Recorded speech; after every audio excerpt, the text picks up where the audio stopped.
ज्यादातर लोग मानते हैं कि मुसलमान गोलबंद होकर वोट डालते हैं। सीएसडीएस ने आंकड़ों का विश्लेषण करने पर पाया कि ये भ्रम है। आंकड़े दिखाते हैं कि राष्ट्रीय और राज्य के स्तर पर उनके वोट अलग अलग दलों में बंट जाते हैं। पहले राष्ट्रीय स्तर पर देखते हैं।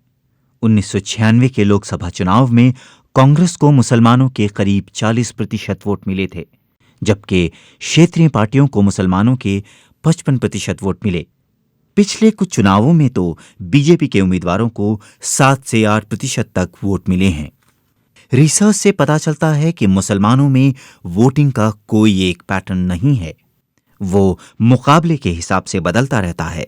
बीजेपी और कांग्रेस के बीच सीधा मुकाबला होने की हालत में मुसलमान कांग्रेस की तरफ जाते हैं।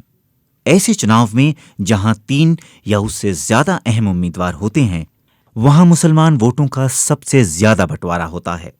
बिहार, उत्तर प्रदेश, बंगाल और असम जैसे राज्यों में कांग्रेस मुसलमान वोटरों की पहली पसंद नहीं है। मुसलमान वोटर इन राज्यों में क्षेत्रीय पार्टियों को वोट देते हैं। मसलन यूपी में सपा बसपा, बिहार में आरजेडी और बंगाल में तृणमूल कांग्रेस। मुसलमान वोटरों में गोलबंदी खासतौर पर उन सीटों पर अधिक देखी जाती है जहां उनकी आबादी 15 से 20% है या उससे भी कम। अगर उनकी पसंद की कोई पार्टी नहीं होती तो वो उस उम्मीदवार को वोट देते हैं जो उनकी नजर में बीजेपी को हरा सकता है।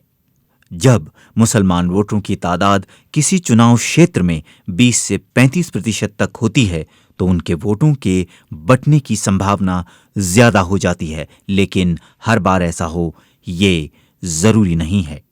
वो चुनाव क्षेत्र जहां मुसलमान वोटरों की आबादी 35% से ज्यादा है, वहां मुसलमान वोटरों का वोट 2 या अधिक टुकड़ों में पक्के तौर पर बंट जाता है।